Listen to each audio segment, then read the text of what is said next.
Good afternoon, beloved community. I am Melissa Miller, host of The Chosen Heroes. We have an exciting episode for you this week. Our special guest is Melanie Vritschan, who is the president of ICATOR, and she is going to give us a wonderful, wonderful talk. So knowledgeable, such a powerhouse advocate for all TIs around the world. So wonderful. We're going to kick it off with the targeted justice news and review for this week.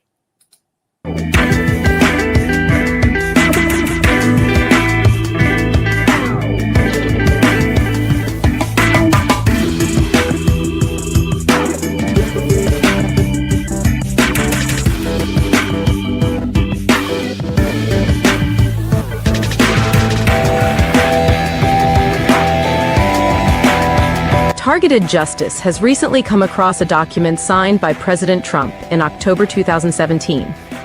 We are still trying to determine how it affects targeted individuals. It is titled National Security Presidential Memorandum 7, and it references National Security Presidential Memorandum 4, signed by Trump in April 2017. Christopher Wray became the director of the FBI on August 2, 2017, and Jeff Sessions became Attorney General on February 9, 2017. We suspect both were involved with the drafting of this memorandum.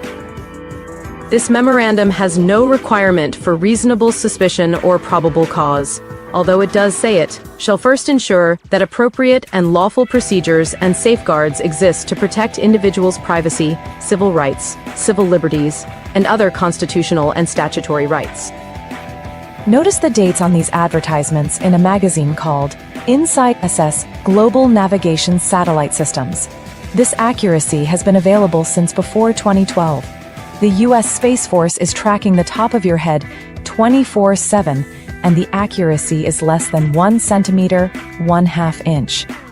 This is how the U.S. Space Force at Schriever Base can easily track and attack you anywhere in the world. This is a government organization led by Biden and Obama appointees. This government council claims to work with major corporations. The truth is, they are part of the U.S. gangstalking program and receive the TSDB updates on a daily basis. They work directly with FBI field offices. According to the Office of Inspector General, all non-investigative subjects in the United States were nominated by FBI field offices. The mission of DSAC states they inform corporations about emerging threats. Why is this fraudulent? Because an FBI agent under oath stated that the terrorist screening database has never been used to stop an act of terrorism. Not even once in 22 years. The Association of Former Intelligence Officers is a national nonprofit organization dedicated to supporting the U.S. intelligence community through education, advocacy, and networking. It maintains active chapters across the U.S. The chapter in Texas is the AFIO San Antonio chapter, led by President John Franklin.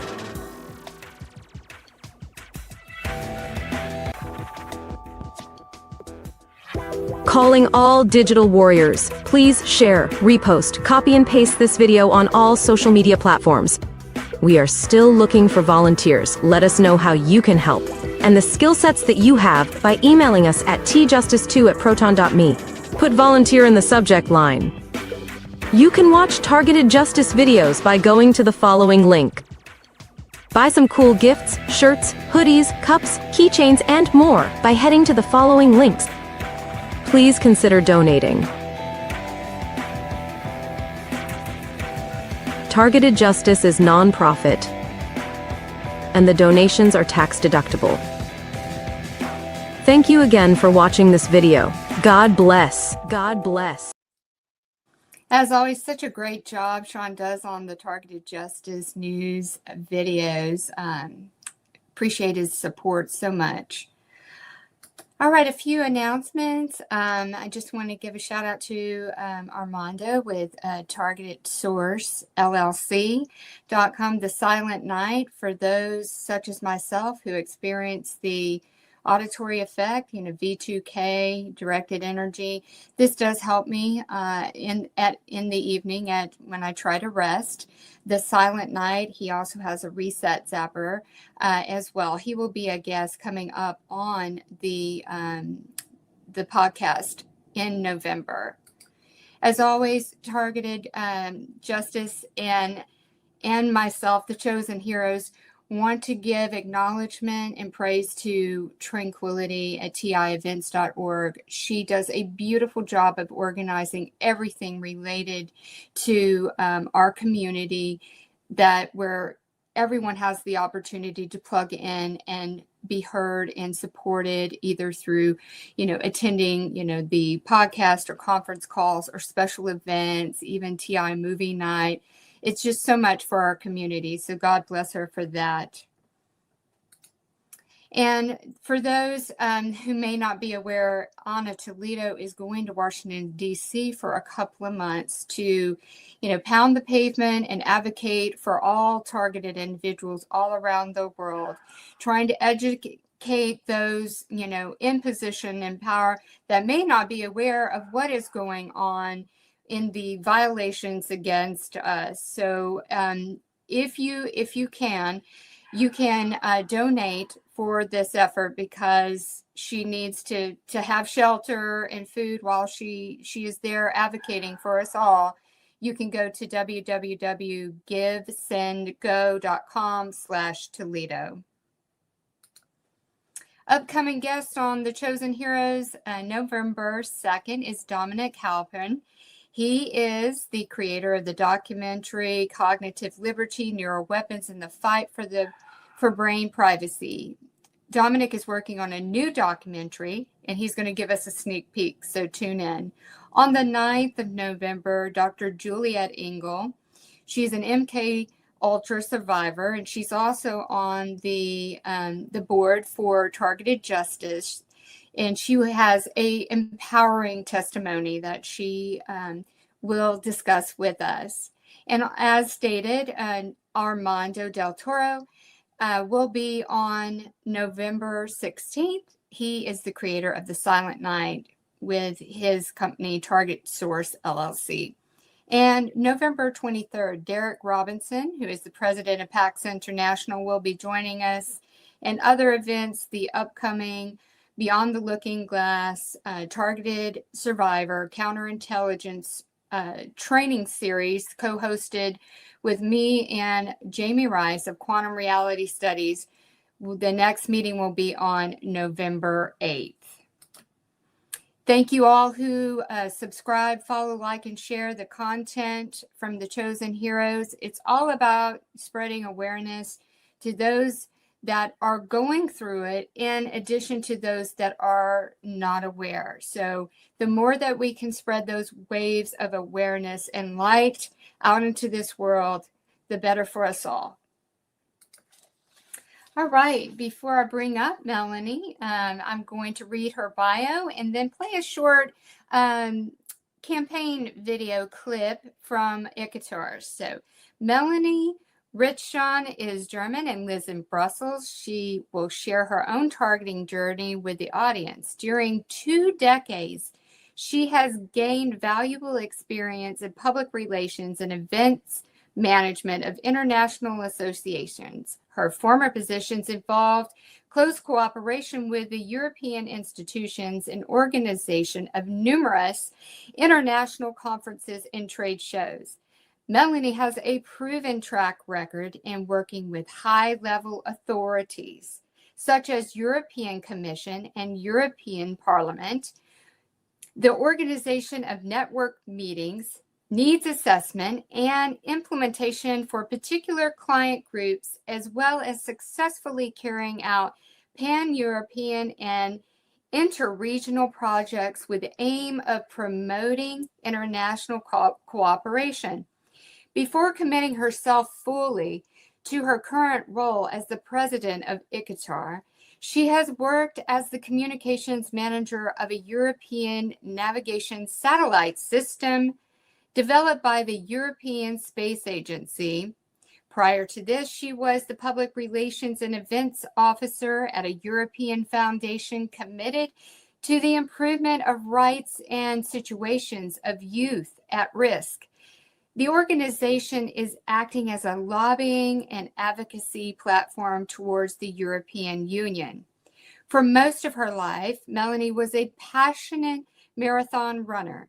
Melanie has been the team leader of various group marathons she organized for awareness and fundraising, benefiting children charities or homeless persons, refugee projects. To her great regret, such activity is now invisible due to the physiological damage and debility suffered as a consequence of being a victim of electronic terrorism. And as stated, Melanie is ICATOR's, which is the International Coalition Against Electronic Torture and Robotization of Living Beings. She is the president of the organization, and their goal is to expose the inhumane crimes around human experimentation and to reverse this control and power over the people. They are fighting in unison with other organizations around the world.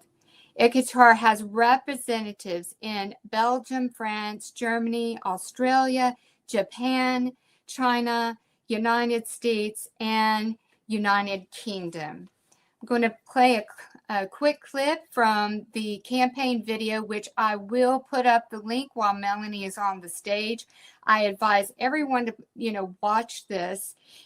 Not only is it educational and it's advocacy of what is being done for us, it is really well put together.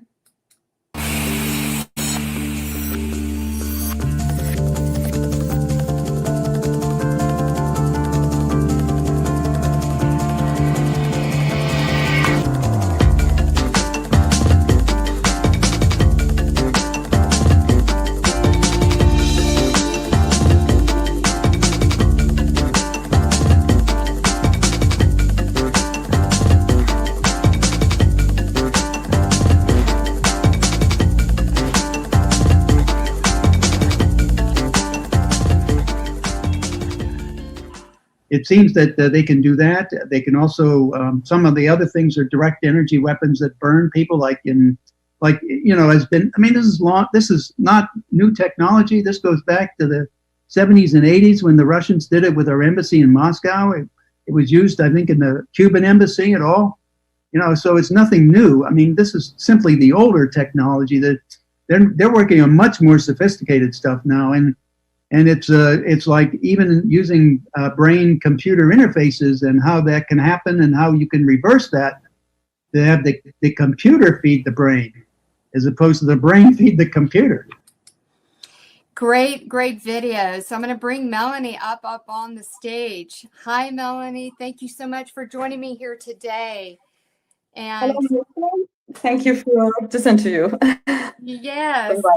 And so everybody knows up on the screen, you will see the link of the video where you saw William Binney discussing the technologies that are being used against us. That is available on YouTube. There is a link there along with ICATOR's website and Melanie's email address that she's graciously given to us if anybody has questions to reach out to her. So again, thank you so much for joining me here today. So can you tell us a little back history and when did you realize that you were being targeted and what events led up to this realization? Yes, so even before I knew of the existence of these illegal programs targeting law-abiding ordinary citizens, I noticed an unusual amount of problems in the house, for example, breaking down of the heating system repeatedly, plumbing, accidents in the bathroom without having, badly used the toilet or repeatedly. Also, for example, my car was constantly, there were constantly problems without the mechanics in the automobile garage ever being able, obviously, to fix the problem permanently. So there was all this leading up to the actual realization that I had been implanted with some kind of biological and nanotechnology weapon. So that came later. In fact, it came when I woke up in the morning, noticing unusual scars on my body, from which extruded some material, which were like fibers and well, something that I couldn't define, and that scared me a lot. I didn't know what to make of this.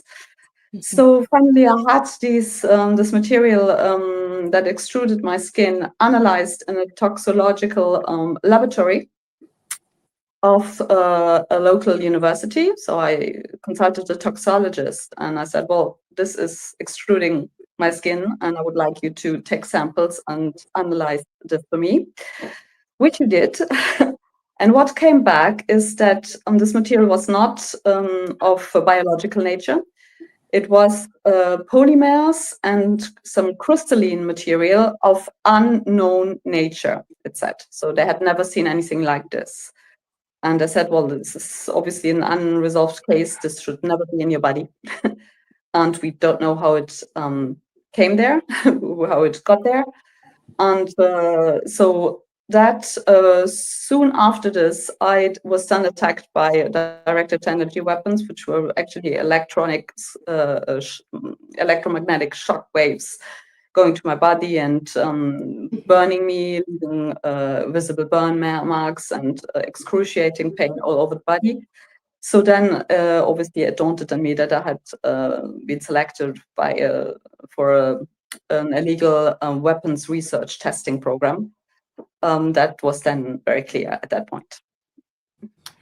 Wow. I mean, it's amazing that you were able to go to a university and have that toxicology study done on the fibers that were coming up from your skin to get the determination that it was non-organic, which many in our community have experienced these fibrous extrusions coming from the skin, and then now where it's being known that it's Morgellons syndrome is what it's being labeled as.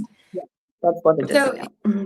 Yes, and so you've experienced the auditory, the V2K as well.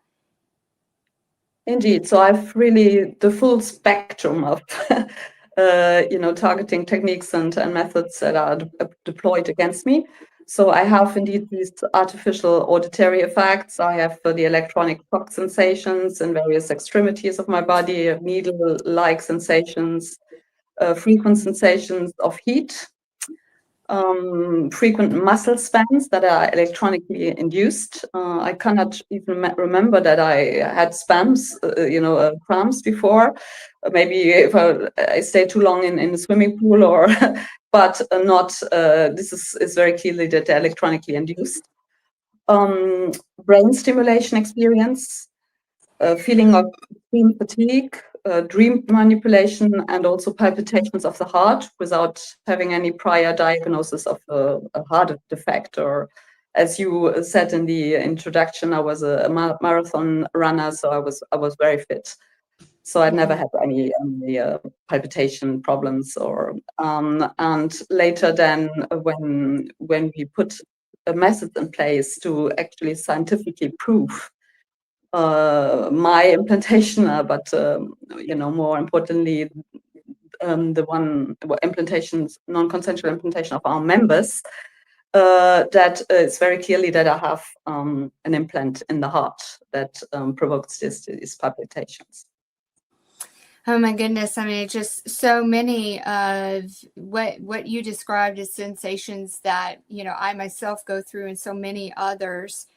Alana Toledo had shared with me about the V2K telling you that you were a failed experiment.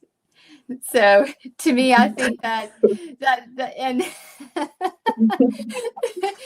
can you discuss on that? And I guess none of the tricks they were trying was working. Yeah, and I have tried a lot of these because, in addition to what I've just described, which are more the physical symptoms, and I hesitate to use the word symptoms because symptoms it's what you use for a disease. This is not a disease; it's an attack. Mm-hmm. I've had also the the whole plethora of this psychological warfare techniques, like continuous vandalization of my car, making cuts in the seat tissue, destroying the radio, putting nails in my tires or cutting them. And when they happen, when this happens, it happens more frequently. When, I don't know if I mentioned this before, I organized also RF, radio frequency scanning program for our members, so that we used to do this in a Faraday cage to actually prove the non-consensual implantation of our members scientifically, and so to be able to prove the crimes committed against them. And very often when they know that I need to use my car to drive our members and myself to this location so that we can scan them, 2 or 3 days before, obviously, they cut my tires. So I cannot use them and use the car. And and they have tried to provoke accidents repeatedly, which I could just about avoid. So they've done really a lot of things to prevent me to bring our members to this location, so to provide them with the scientific evidence of the cyber crimes committed against them. And it's then when they told me, because I was always able to to counter these attempts to get rid of me, let's say, just before a scanning event. So because I couldn't use the car then, but I myself took a taxi to the location, and I had asked a couple of supporters if they could take people in the car and drive them there. And I have also organized that if really I was prevented to go there, that I had 2 or 3 people that were fully aware of what was going to happen on that day, so that to make sure that to bring the people to the location so they could get this proof. And as even if they had cut my tires, I found a way to bring everybody safely there, including myself. That it was then when they said, well, we know whatever we do, we really are a failed experiment, because we'll never get rid of you. We never succeeded in getting rid of you. And they added that they had to kill me then. And I said, I usually try not to reply to them, because then it gets into this brain entrainment mechanism, which I want to avoid. But then I replied with my thoughts saying, well, actually, this is true, because unless you kill me, and I don't think they will succeed, I will go through with this until the end, until this is proven and until, this crime will end. So I'm fully committed to that. So, but that was the occasion when I said that I was a failed experiment.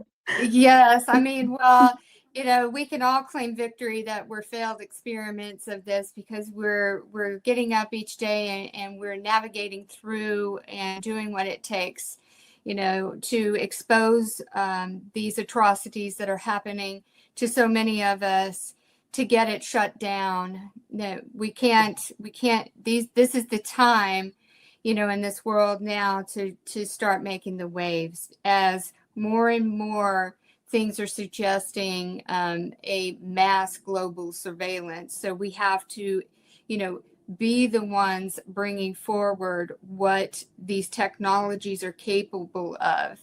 They can spin it for our, the masses protection with the, digital ID and all these things that are coming up. But we have to bring awareness of what comes with this technology and what it is truly capable of. So do you have, what do you do to get through the tough times, and what advice would you have for those that are having these things done to them and are really struggling to find their footing and start a new life post-targeting? Yes, so this technology is obviously as invasive as it can get. So it's difficult to give advice and even, I think, more difficult to follow it. But I think it's very important, especially for those who have the voice-to-skull technology, the voices beamed into their head, is not to listen to them, because I have a lot of victims that always tell me, well, they tell me this, this, and this, do this, and this, and this, and I reply this, and this, and this, or I do this to avoid that they'll torture me more. I know it's very hard to resist to these constant orders, and but not to give in to this. So and try not to get in this responsive order and response pattern, because that's when this brain entrainment happens, and where they actually get to direct your life in a certain sense. So it is very difficult to keep your free, arbitrary, your free spirit when you are subject to such an invasive technology. But I try to not to, so to speak, get into this brain feedback loop in this response pattern, let's say. And I think also what is very important is not to stay isolated. So for me, but to join an association that represents your interests and defends your interests. For me personally, it was very important when I understood, what had happened. It was very important to, for example, to found an association. First of all, in founding it, it's already to make a statement, or to political statement, that this problem exists, that this crime exists. And it was for me a way of not just to suffer, and be alone, but to actively respond to this attack, and to counter it, and do everything that is in my power to end this program, to protect the victims, myself, because and also to to have these technologies regulated, and any technology that should or would take away the free the free will. Free will, yeah, sorry. I'm looking for my words. That should be totally prohibited. And it was important to me, while I'm on this earth, to participate in this process. And it helped me a lot also, creating ICATOR.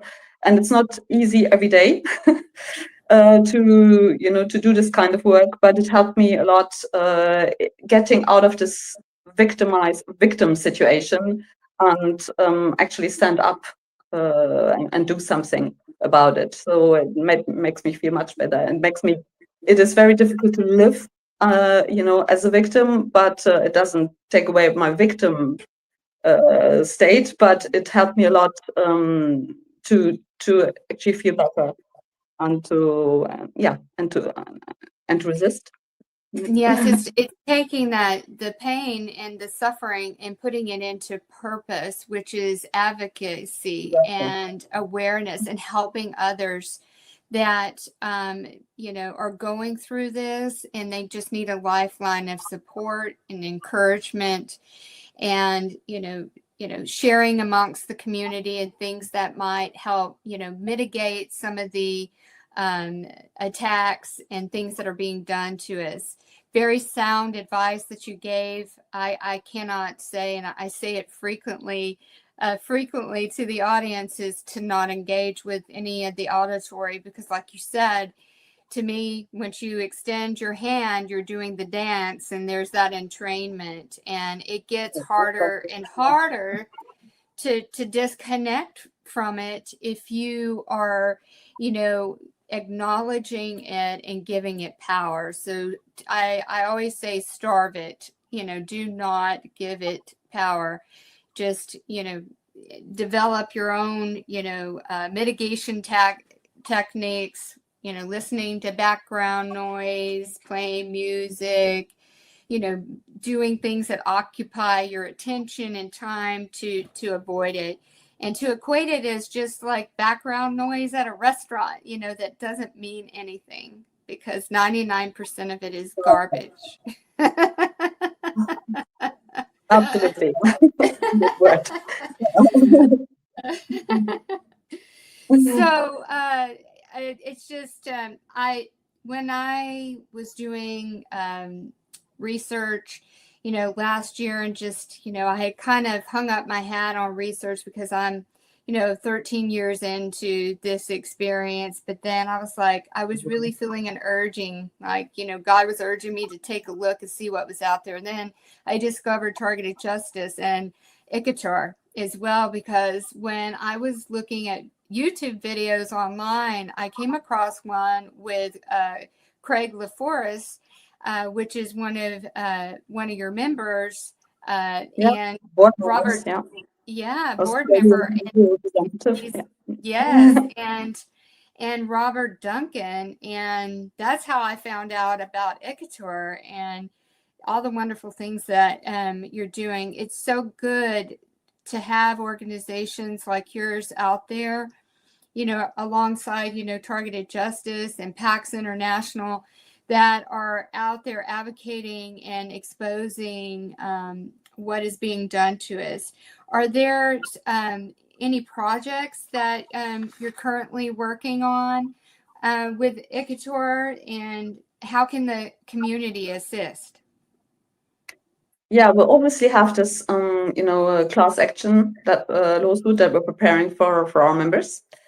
And also there, leading up to this, there were a lot of awareness raising conferences with our partner association, which is a lawyers association. It's called Rights and Freedoms, Droit et Liberté, here in Brussels. So we were doing this quite a lot. We were planning the law set, preparing for it.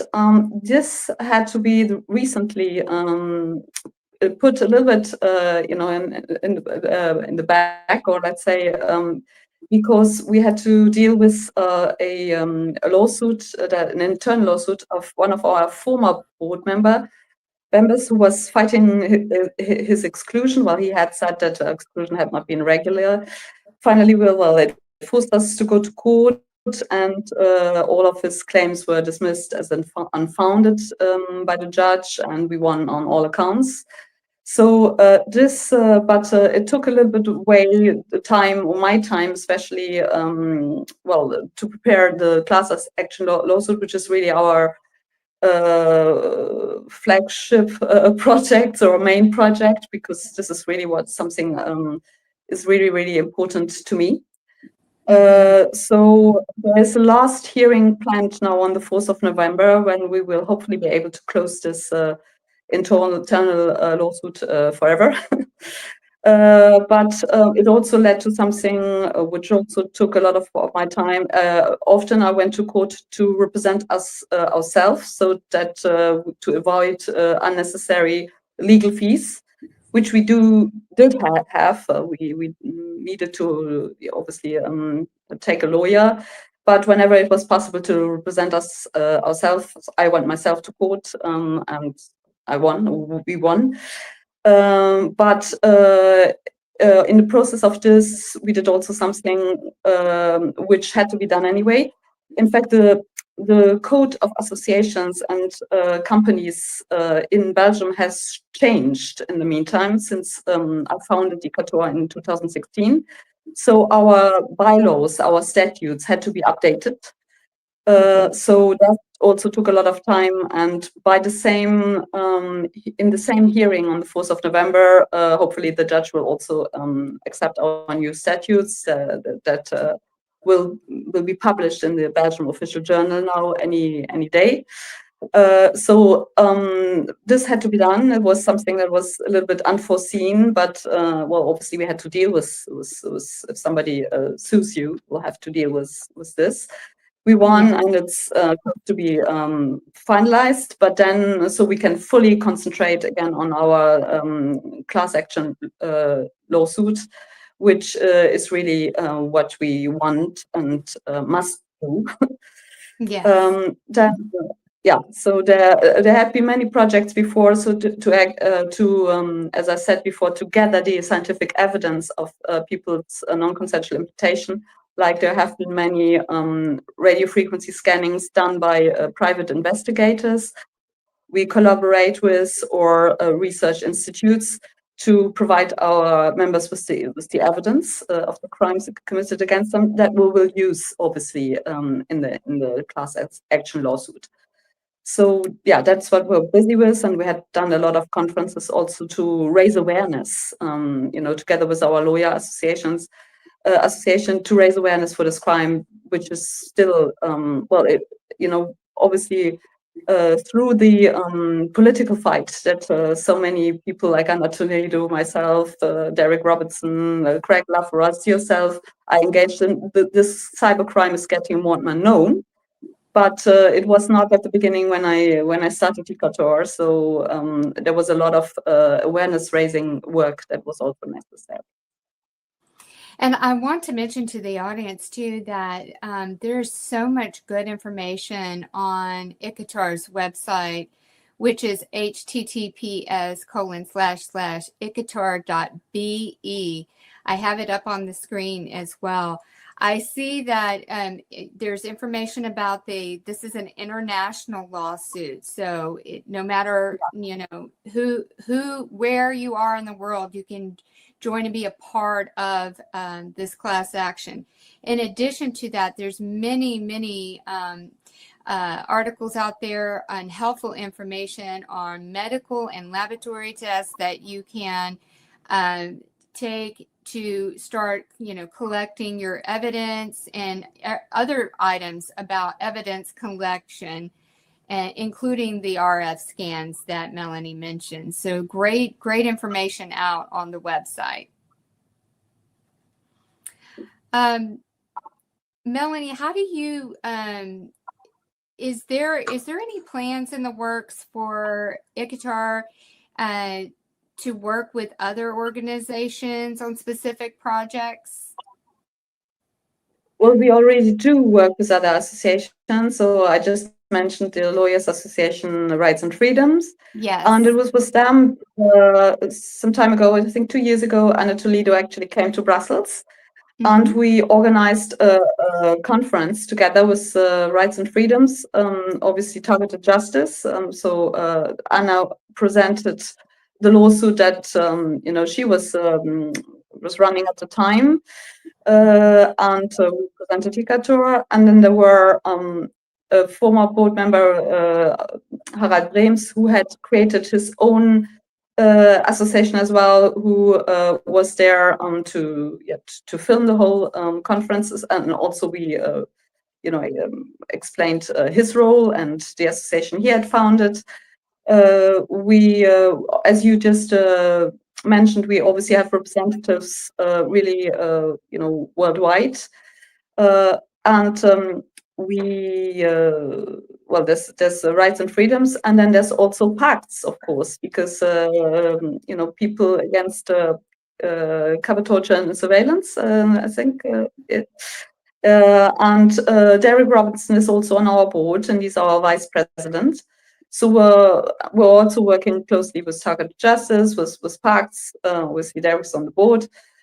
So there is already, I think, good collaboration in place, which in future, of course, I would like to intensify and even work more closely together ever, because I believe that it is really, really crucial that we collaborate to bring this crime to an end. It's not just a few individuals or one organization that can stop this. It has to be a global effort. Yes, and it's so important for all the organizations to, have that open communication amongst each other, because we're all in this fight together, and strength in numbers. We're all together in this, and there's so much going on. There's so much great work that ICATOR, is doing in the efforts with this international class action. I advise everybody to read more about that and go visit the website. So how can the TI community expand efforts in Europe? Are we missing certain government organizations that are involved? We have a lot of TIs reach out from Europe. Yeah, I mean, it's obviously difficult to name some official, like, without evidence, but I mean, I think we can just use our common sense. For example, there's obviously in Europe there was this EU project that ran from 2013 to 2023. The Human Brain Project, which was a project that allowed for 1 billion euros, I believe, that allowed researchers to have very advanced access to brain research, and that was using supercomputers. I mean, the famous, brain-machine interface. So I think there is a safe place, well, safe, so to speak, to look for an involvement, obviously. Then there's also NATO is obviously involved in this, and well, the EU is just a political arm of NATO. It's not an institution that is democratically voted for. It is heads of state, states that decide. And then we have also numerous private actors, companies like Raytheon, Lockheed Martin, that are involved in this targeting, and that I think believe they need a much more closer look and democratic oversight, and this is the case until now. Then there are obviously just criminal actors, for example, these private surveillance companies.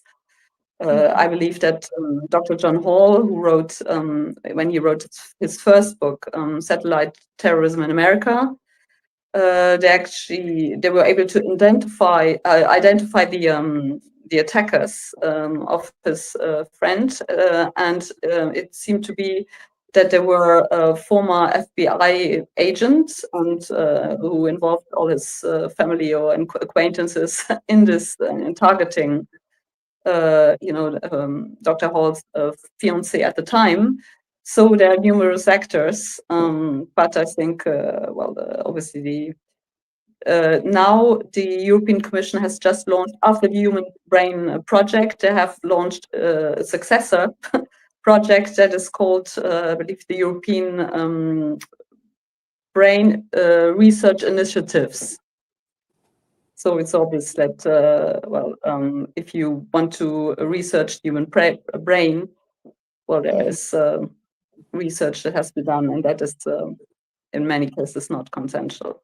So I think that it's pretty common that even with having just routine or simple, medical procedures, the medical trafficking, the not being aware that you may be implanted with something or, have something done to you within, that procedure itself. How do you think that, people come into having the implants being put into them? Well, I think there are various ways that this can happen and this can be done. There are the people that go have a surgery for something just a regular surgery. And if you look at how easy it is actually to implant somebody, all you need is a needle, basically. So that can be done at that time. And then I think it's also the fact that usually when we look at our statistics and when we see who the victims are, there are a lot of people that are isolated. So there are either, more women than men, a lot of single women. Many of them are not in their home country. So, I think it is easy to enter a victim's home at night. Actually, that has been confirmed to us by, people that used to work for the as secret services, and that this can be done. In putting the victim to sleep and actually having the procedure done, while in their home during the night. I don't know personally what happened to me. What could corroborate this is that I woke up, in my home in the morning, realizing that I had scars on my body that I could not explain and that had not been there the evening before, and that I were very, very clearly new scars. That from which then extruded this material that I had analyzed in this toxicological laboratory. So I think both ways are possible, or then there are even these smart pills that you can just put in a drink if somebody is not paying attention, and you drink. They can be even ingested, and you can be implanted this way. So there's really numerous ways of implanting a person, bearing in mind that it's very easy, that all you need is a needle. Yeah. So it's not complicated. Yes, it's such advanced technology. There's just so many ways that it could happen. But for sure, with those that are experiencing, the heat sensations, the palpitations, the burning, tingling, the electrical throughout the body, it has to be it's connecting into something, right? In addition to being projected at you as well. I deal with that on a daily basis. So, what executives in government is ICATOR reaching out to expose the program? Are you making any efforts to arrange meetings with them? Is there something that people within that they can reach out to these officials as well? Do you have any recommendations on our community and who they can reach out to or should reach out to expose the programs? Yeah, so we have obviously reached out to various, government officials, and we have organized also meetings. For example, we met with the European Parliament Committee on Civil Rights, Home Affairs and Civil Rights, which is the committee that deals with human rights within the European Union, that is supposed to surveil that the European Convention on Human Rights is respected. And so we have organized various meetings in the European Parliament, met with officials there, met with members of the European Parliament. And we have also have contacts, or we are still in ongoing contact with the United Nations, and especially the Committee on People with Disabilities, because this really is a disability. It is really a grave impairment of in a victim's life. And we're currently in negotiation of being able to present ICATOR and our work at the next session of the committee, which should be in next spring. to have what is called a thematic briefing.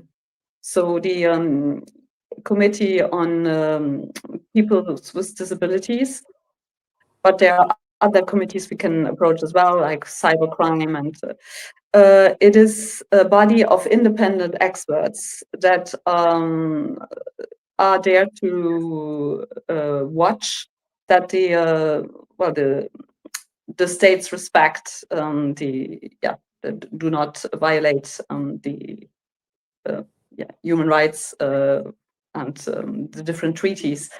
So we are in the process of organizing this, and hopefully we were supposed to present already in the summer session, so now in August. But it turns out that UN themselves, they had very severe budgetary restrictions. So until the very, very late, they did not know if there were if they could organize the summer session, and then got the permission very late, the information that it was going ahead, but in a reduced format. So by the time they heard that they could actually hold the summer session, it was too late to organize the thematic briefing, the ICATOR thematic briefing. So we had Derek Robertson, our vice president, and myself, we had a meeting this summer with them on the 24th of July to discuss then the preparations for presentation, ICATOR's presentation, rather than in the next spring session, which leaves us a little bit more time. And by when the update of our statutes should be finalized, and also the internal laws that I mentioned before. Well, exciting things in motion. I mean, I just every day there's just so much. I think that we are really making a dent in the awareness out there, and with more and more targeted individuals coming forward. How important is it for targeted individuals to share their story and to connect with others and to volunteer and spread the word that these programs exist? Yeah, I think it's really crucial. I think it's the crucial element that will allow us to at the end of today to end really these criminal programs. It's very important for targeted individuals to connect, to do not remain in isolation, and it is these. That's why I wanted to thank also yourself to allowing me or us to have this platform. I think this is really, really important to raise awareness, because it is only the fact where if we educate the public that citizens around the globe realize that these illegal targeting programs exist, that will allow us to shut them down ultimately. So I know it is very hard, but we cannot stop educating the public, and programs like this are very important.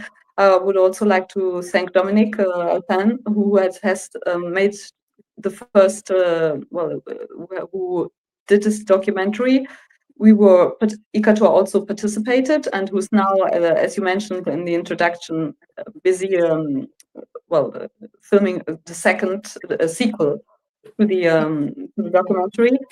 I think only these initiatives will allow us to ultimately stop the program. If you look at MKUltra, for example, it was finally the victims and their families who succeeded in raising awareness with the necessary government official, that is, the church committee was put into place, and to ultimately, at least we were told at the time that these programs were shut down. We now know this was not the case, but at least victims were compensated, and who rose awareness, and at least the program was shut down, I believe, it continued under other names, and Yes. but it is only and it's now much more advanced of obviously the technology,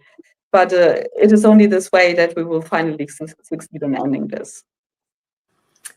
Amen. I mean, it's just, some may feel like what could they do to help and pitch in, but really just speaking out and joining and being in community with others that are going through the same thing, and tuning into the conference calls and the podcasts, you're going to get out of that place of this, isolation, which this experience can be extremely isolating.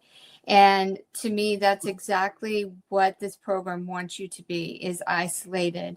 It does not want you to have that, human connection and interaction with others, and especially not speak about it, but we must understand that this is not a dirty secret that we carry, right? This is something that is being done against us.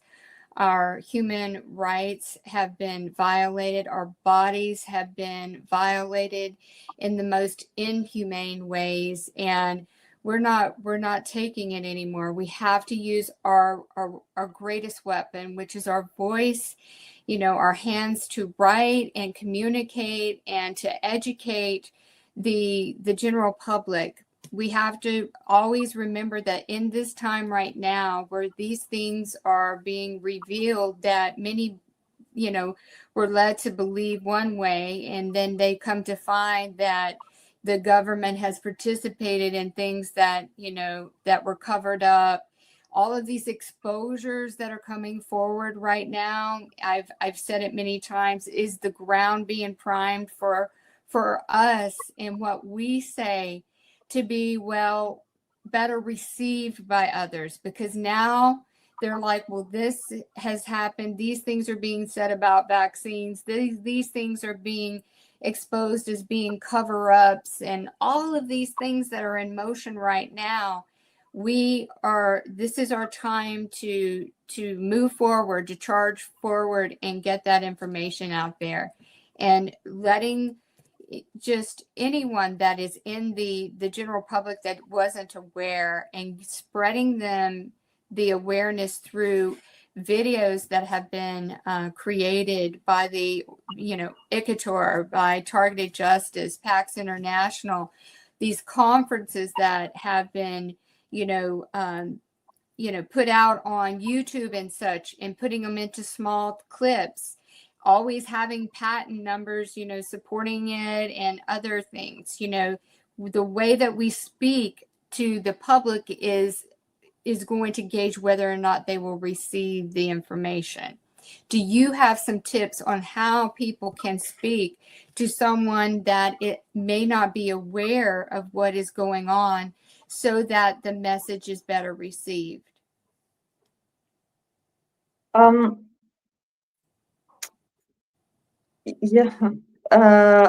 think it's especially at the beginning of targeting, it is so overwhelming that it is difficult for a victim to talk to a government official or even to police or so without immediately being put into this cast as delusional. Or so I think what helped me, right at the beginning, before creating ICATOR, I was involved in a Californian-based association, the International Center Against the Abuse of Covered Technologies. So I think it is better. Well, first of all, it is very reassuring and to know that you're not alone, and to meet people that go through the same thing, so the same experience. So I think it is important to join an association, to get into contact with other victims that will understand what you're going through. And then, at the beginning, let people that are in this association, that live this for a long time and have learned to represent this cause and to speak to government officials, to speak for you, first of all, so that you're represented. then when you're longer in this experience, and also the first shock of this, because when you first target, it's so overwhelming. I mean, the emails that I get, so many emails per day, I obviously know, because I'm a victim myself, I'm a target myself, I know exactly what the person is talking about. But a government official that does not know anything about this illegal targeting program, that receives this, will probably, pretty quickly assume that this is just a mental case, or it's difficult to believe this, or when you read it through, to take it seriously. So I think once you have met other people that go through the same experience, and that you are part of an association that represents your interests, as you go along, then you will learn how to speak to people that you will come across as serious, that will take you seriously, and that will also provide you an association with some proof, or at least circumstantial evidence of the crime committed against you. So I think then, when you are more secure and go through this targeting, have met with other people, exchange your experience, then if you want to, you can take on a bigger role, and also start to represent others, to defend their rights and interests. So, but at the first, I know that you're very tempted to immediately tell everybody about this, what you're going through. But most of the time, people that are not targeted will really have difficulties to believe it. So, and your family will start to treat you differently. So I think the first step is to join an association that represents this cause, and that understands what you're going through.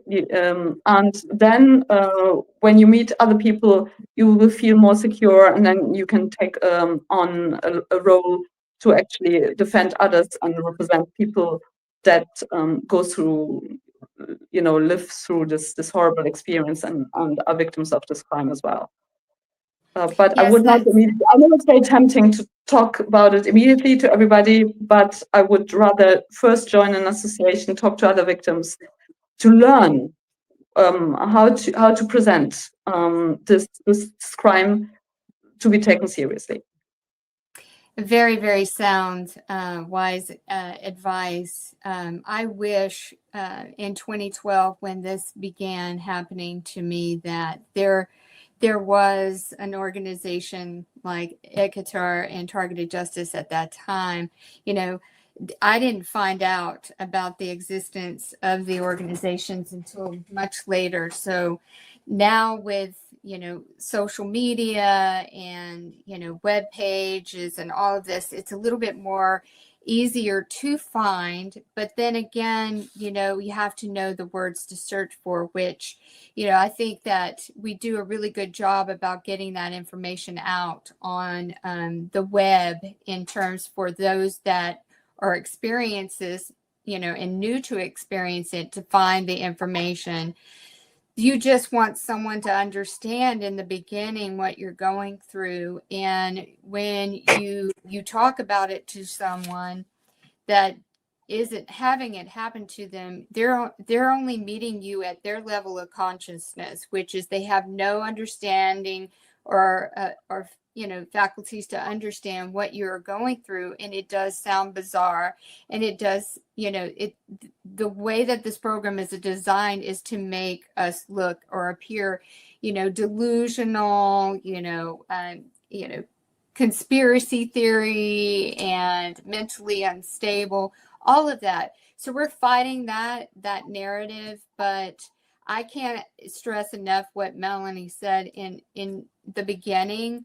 When this is happening, you're trying to gain your footing, you're trying to figure out what is going on. You need to lean on those that know it in and out and have lived and breathed it day in and day out, for some of us, many years, and get that wisdom from those within the community and the organizations. Plug in, attend the events, whether they be online, in person. This is where, like Melanie said, you're going to gain, security, be more secure with yourself, in understanding what you're up against and how, ways to navigate through it. Because unfortunately it comes with the territory, the rejection of, you're trying to reach out to law enforcement, doctors, and they're just going to, go with the delusional mental illness route of things. So again, these are the things that, we who have gone through this for many years have gone through it before, and we want to share and translate that knowledge over to those that are new into this, so that you don't have to go through all of these stumbling blocks and setbacks, and that you get the information up front, which, we had to learn it the hard way. Yeah, correct. So that's why it's so important to join organizations that are, doing advocacy and outreach, and, educating the officials, the government officials, and general public, because that's where your strength is really going to be. Is there any additional tips or wisdom that you've gained through your personal experience of being targeted that you would like to share with our audience before you go? Well, I don't know if it's about wisdom, but what I would say, because I had a good life before, I was working full time, and earning a good salary, physically in good form and good health, having friends, quite international, circle of friends, everything. Let's say you could say I had everything going for me, but when I compare my life then and now, what it probably lacked, I don't want to say that there is, it is positive to be targeted. This, I really don't want to say that. I don't want people to misunderstand what I'm saying, but what it maybe lacked a bit my life at that time was a meaning, a real powerful sense of usefulness, or let's say, I think it was Muhammad Ali who said the service to others we do here on earth is the rent we pay for a place in heaven. And don't want it to get too how do you say, to go into philosophy too deep. But what it brought to me is really, it gave really my life a sense. I mean, it totally changed the orientation of my life, that is for sure. And also, of course, financially, it's much more difficult, what all the targets are going through. But what it brought to me is a very deep sense of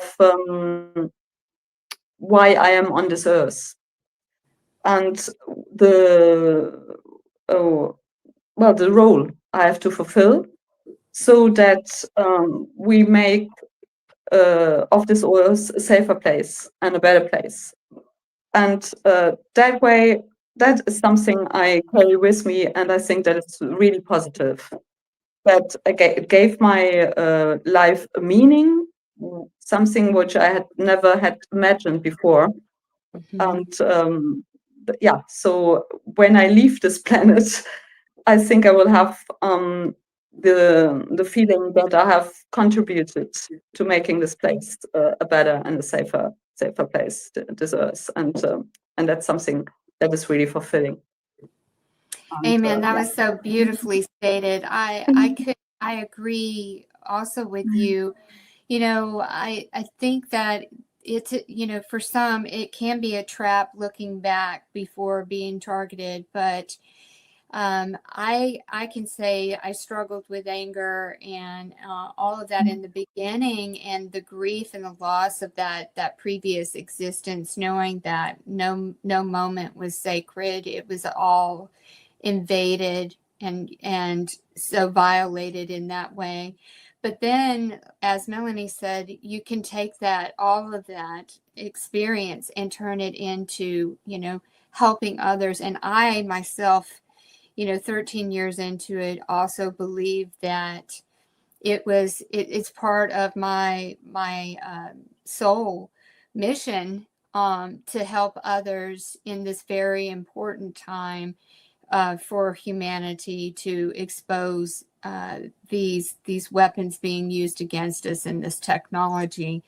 So that is where you turn the tides, and it teaches you in this experience just how strong, how capable you are, and how you can make it a difference for others in what they're going through similarly as yourself. So thank you again. That was so beautifully said. And Well, it's hard. It's hard sometimes when people are under such heavy attack, and it's in the beginning. But just know that, just first and foremost, you can never give up on yourself. You can never stop believing and having hope and in humanity, because this whole experience can have you distrusting everyone, because you don't know who is a participant in this, the things being done to you. But then you become to understand that, just with anything, there are good people on this earth, and we need to reach them and let them know what has happened to us. So, because the future of humanity is on the line if we do not get this out and expose it. So it's very important work. And by living and continuing to get up and continuing to move the needle in your mark on your life, and getting back out there and not being withdrawn and isolated, plug into your community where there's so much support there. You just have to, extend your hand, and someone will help you. So again, Melanie, I really appreciate you, being a guest here today and sharing your experience and talking to us about ICATOR. I want to, mention that ICATOR, you can join. They have membership. You can donate. You can reach out in regards to the international class action lawsuit. All of the information is on their website at icator.be, and then donations and membership are through fundraiser, which there is a link underneath the ICATOR logo on the screen. And Melanie, as I said, has extended anyone who wants to reach out with a question. Her email address is Melanie Vritschan at icator.be. Again, Melanie, thank you so much. I really appreciate everything that you shared today. Thank you so much for this interview. This is really important. And thank you also for your work. Oh, thank you. Thank you so much. And thank you, everyone, for tuning in. And God bless, and have a great week ahead. See you next time. Thank you. Bye-bye. Bye.